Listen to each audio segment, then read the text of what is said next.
So welcome back. Right, we're just going to update the firmware on this Fluke 1674 FC multifunction tester. I know a couple of people in the Fluke users group on Facebook have said that they've had difficulty trying to do this. You can go on Fluke's website and register, I think up until the end of April, for a USB stick to be sent to you through the post. For that, you're going to need your serial number of your tester, proof of purchase and where you purchased it from. They need you to upload images of your invoice basically and get them sent off. Or the other way of doing it is to buy yourself a USB-C memory stick. It's got to be no bigger than 32 gigabytes. That's really important, that is. It can't be any bigger than 32, which I think is where some people are going wrong. The other thing is, it's got to be formatted with FAT32 formatting basically. So most of them are. Say if you have a look on this one, got from Amazon, it's turned up in the post today. Just have a look, just make sure it's FAT32. If not, you can do it yourself on your laptop or whatever. It's easy enough to do. You just pop the drive in and just format it. It asks you for the file system, FAT32, and that's your lot. Right, what you need to do is go to Fluke's website and download the software. So if you go to Google and just pop in Fluke 1674, 1673, whatever it may be, 1672 firmware update, and it will direct you to the website. You can just download the file. Once you've downloaded the file, then you unzip it into a folder, and then you drag the file that's in there. There's only one file. You drag that onto your USB stick. The other thing that people are doing is popping the stick in now and starting the tester. That's the wrong way to do it. If you do that, the tester will just ignore it. That's where everyone's going wrong, I think. So what you need to do is turn the tester on and let it boot. And if you give it a second, it'll go up 1670X. Let it go onto the main screen. And then once it's done that, what you're going to do is insert the USB stick into it. The other thing is, you need your battery at least 50% or more for this to happen. It should go up in a minute. There you go, see it is fully charged. So you pop your stick in, give it a sec, and it's going to come up and say new firmware update available. You can update or close regular update. So you just leave it there, let it do its thing. But if you put the stick in first and then turn the tester on, the tester will just ignore it. You've got to let the tester boot and then wait for it to go onto the main screen, then put your stick in. And I think that's where everyone's going wrong with it. So any problems, any questions, you find us on Facebook. Fluke Users Group is what the page is called. It's owned by Ian and then myself, Paul, the calibration centre, and Ian. The three of us admin the page. We also do Fluke upgrades, so we upgrade the original series of Flukes and repair them, the 1651, 52, 53. We also upgrade and repair the B series and C series, so your 51B, 52B, 53B and your 54B, and then the 1660 range, the 1662s, we upgrade to full 1664 specs minus the Bluetooth.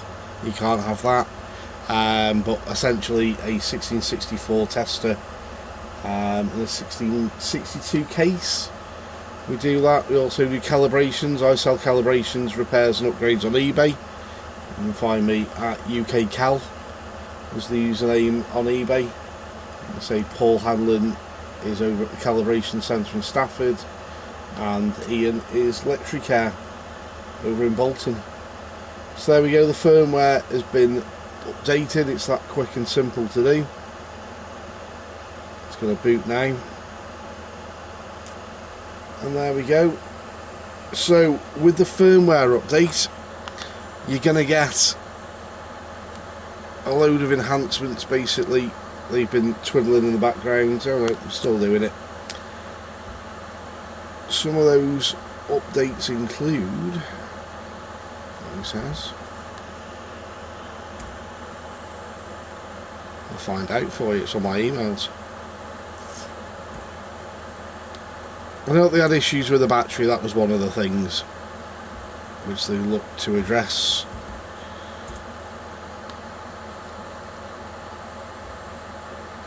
So basically the battery was going flat quite a lot when it was left for a few days. That was one issue with it. The other issue was the continuity auto start. There we go, it's completed. Continuity auto start was another issue with it. So, reading from my email now. So what's new in the update? So refined auto test performance, improved data processing speeds, there's some standards compliance updates in there, some stability and reliability enhancements, and battery management improvements. I knew that the battery was something. It's something that I commented to Fluke on and raised a few concerns. So that's one of the issues with it, which they've tended to have sorted it out. And also there's a couple of UI enhancements on there apparently, some functionality fixes, some performance boosts, and some usability enhancements. So let's pop the stick out. You can scroll across and either do it on the jog wheel, or you can do it this way if you want and just drag it across. So all the tests there all seem the same. Writing's changed a little bit on that, I think, the high current and whatnot. So my question is, if I grab us a short, that will work, and we'll zero that, he says. And again, you can do it a couple of ways. You do it on the touch screen, you can also use the jog wheel. So I'm just zeroing between live and earth at the minute, and then if I test, there we go, put up with a short on that. Now he says I shouldn't really do this whilst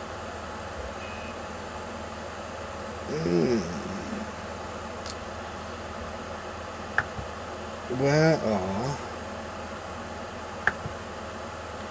the auto test settings? We'll just do this while we're fiddling. So display down, just time off, what kind of malarkey. Battery saving, display localization. Somewhere is it measurement settings? I think, yeah. See, we've got auto continuity here. So we've got auto start RCD, auto continuity. Now this is something that I raised with them, because on here it wasn't there to change the auto start and continuity. For those of you who've got one of these, and for all the Fluke testers as well, the fault limit wants to be at 50 volts, not 25 volts. Auto start on loop and RCD, we've got that one. I've got that off. There we go, they've added it. Auto RLO. So if I put that on. Continuity beeper as well, we'll have on. Right. Okay, so Fluke have listened to us. Zero continuity. So we'll come back out of that. Come back out of that. I'll tell you what, jump to the main tree. So now with that shorting bar in, he says, there you are, also RL on. Okay. So take the shorting bar out, we'll pop it back in. And where's my auto test?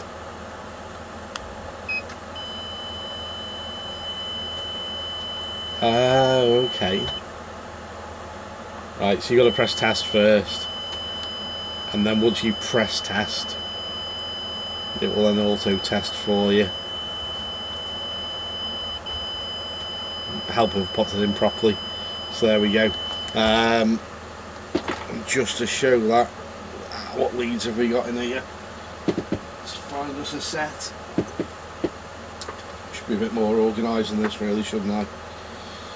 As always, the calibrator's on in the background. That's what the fan noise is. Apologies for that. Let's grab us a set of these. Not a recommendation for these leads, they're a bit crap. So there we go, 0.7. So we'll 0 on that. New.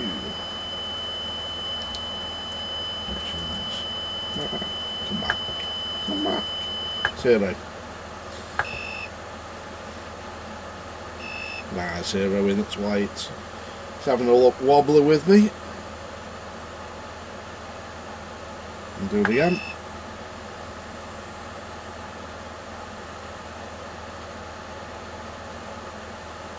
Zero in the leads.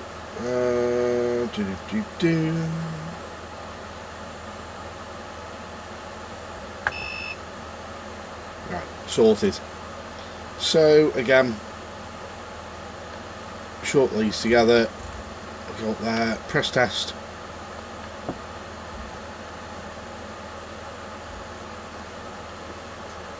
Fantastic, this, isn't it? Right. Nothing. There we go. So, leads apart, shorted.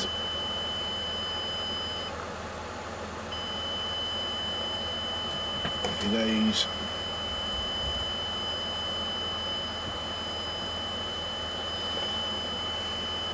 I'm happy with this 0 in business. So that's a relay releasing. There, you little witch. Right, so I'm going to short the leads out. Go on to 0. And this touch screen's really good. Right, so we're going to 0 the leads. Auto is on. But we're going to have to press test first, we found out. Come on. So it wants a 0 then pair, I've got nothing plugged in. I'm only using those two terminals. You can hot swap between, which is quite handy.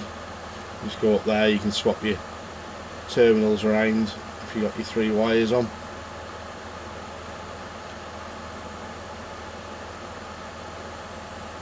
Can't grow on a beard here.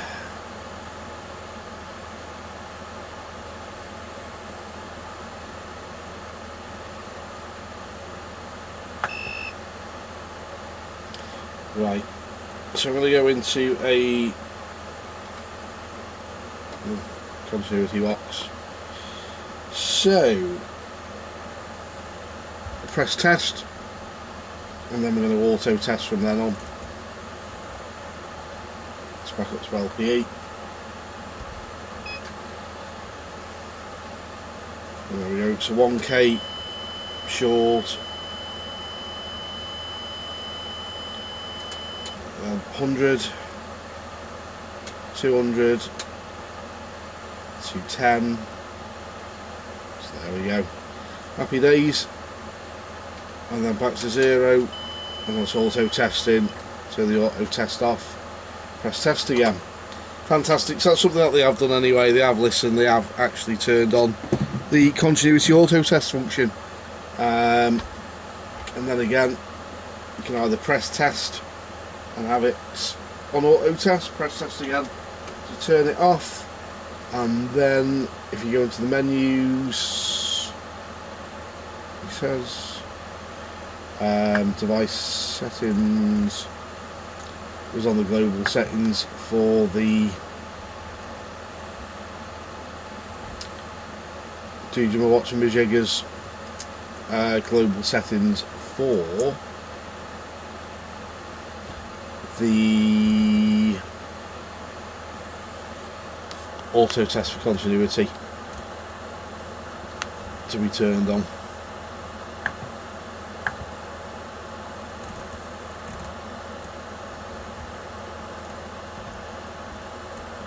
Measurement settings, global settings, that was it, that was down the bottom, wasn't it? So auto RLO, we'll turn that off. But yeah, so there you go. I've got it set for TNCS because that's what I'm on here at home. The measurement frequencies, again, you change that if you're doing your earth rods. I think they're 128 Hz. Auto start for loop and RCD, polarity check if you're using it in Europe or whatnot. It's always handy to have that on here anyway. Yeah, so there we go, fantastic. Just makes life a little bit simpler if you're doing it hands-free or whatnot. So there we go. Be interesting to see what this battery enhancement's all about. So we'll see where we get going with that anyway. And I'll let you know what the improvements are with it. So great, there we go. 1674 update, firmware done. Catch you next time.